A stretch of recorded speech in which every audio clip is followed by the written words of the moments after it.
Welcome once again, and today we are going to talk about something really important. As you must have already read in the topic, how do we teach children and teens about self-love? Self-love, as you know, is really important. And it is important for us to pass this on to the next generation. So, how do we help children and teenagers learn about self-love? Let's discuss that. This may actually be a very long video, so I would want you to listen carefully because you really want to help a lot of children and teenagers to develop self-love within themselves. So here we start. The first point I want to talk about is help your children and teenagers learn to stop comparing themselves to anybody. Each person is unique and has unique abilities. Any form of comparison in terms of peer comparison or parents comparing them or guardians comparing them is kind of a bummer. So the first thing is to stop comparing self with anyone else. You are unique in yourself, and that's the way you have been made by this nature.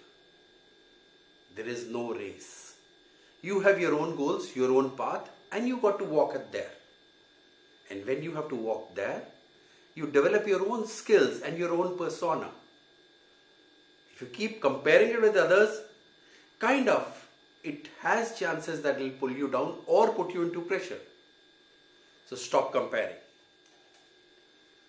The second thing which I want to talk about is do not fret over others' opinions for you. Your life is not about other people's opinion. Your life is about you. Other people, whatever they say, is coming from their filters. It is their opinions.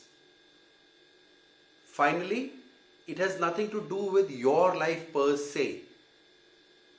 You have to choose what is your opinion about yourself, and don't let that be hampered by other people's opinion.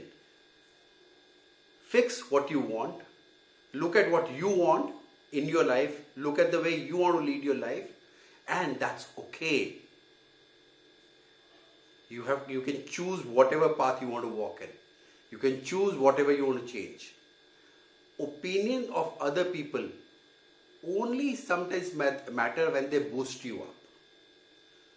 But when they're pulling you down, no. So help your children and teenagers learn this clearly.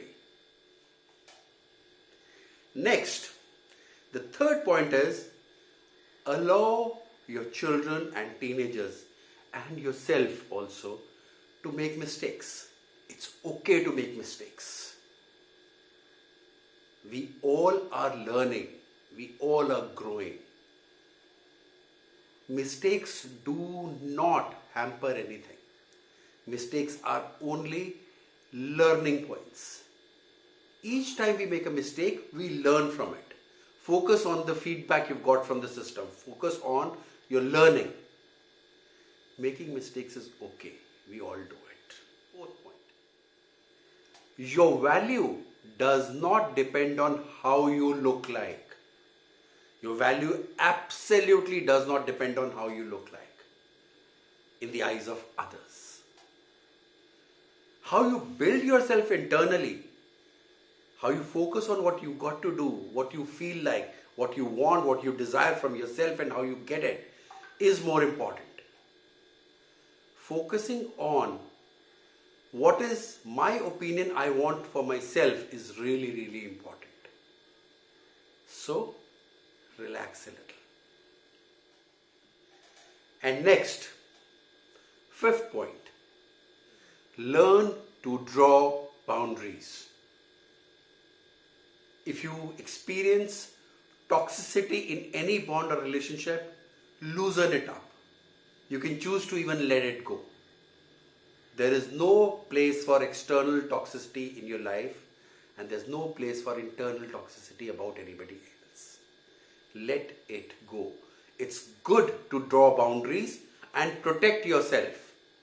After all, you and only you are responsible for your own happiness and life. So, draw boundaries, stay away from people who may be doing good in their intention, but maybe it feels toxic to you. Step away, protect yourself. The next, learn to process your own fears. We all can have fears in some context or the others. I also feel some fears so many times.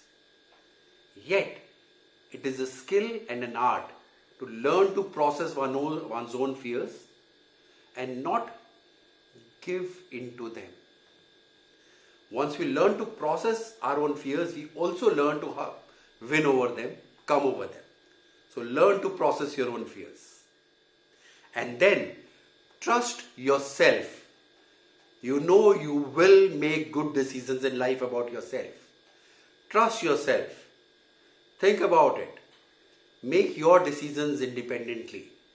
Teach your children and teenagers to take their decisions in life. It's important. As parents and guardians, we may not be there forever.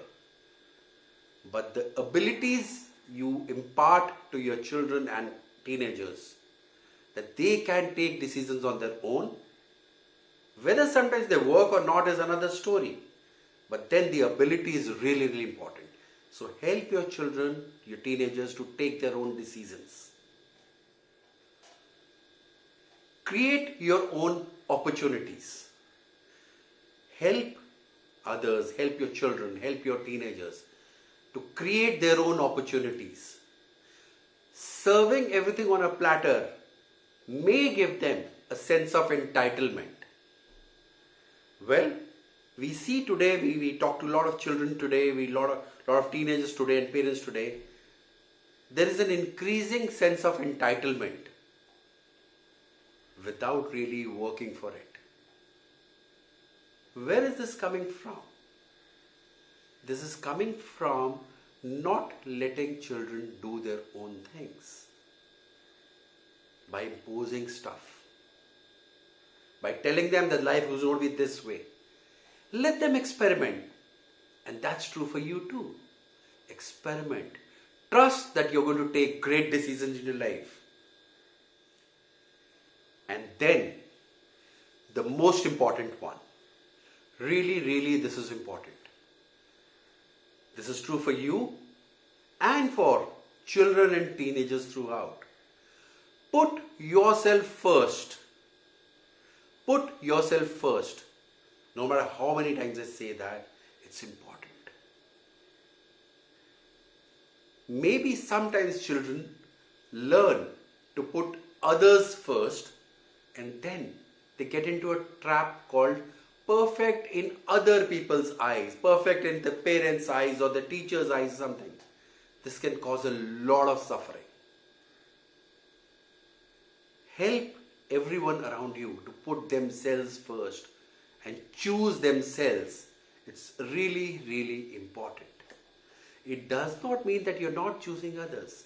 It does not mean that you're putting others down. It has nothing to do with others. It's just respecting your own feelings, your own decisions, and your own path. It's really important. You know, the world has respected perfectionism for a lot of time. And believe me, it's number one cause of depression, sadness, ailments like heart attacks, and a lot of other things. People have gone through illnesses only because they wanted to be perfect in their mind, resulting their bodies to go really, really down. It's okay to be the way you are. And it's okay to love yourself as much as just the way you are. Yes, we constantly strive to improve ourselves the way we want to. And teach this to your children and teenagers. And if you can do that, believe me, your children are going to be really, really proud of themselves, and in turn, you're going to feel good too. Thank you. This is your coach Ashish Sehgal, and I hope this has helped you today.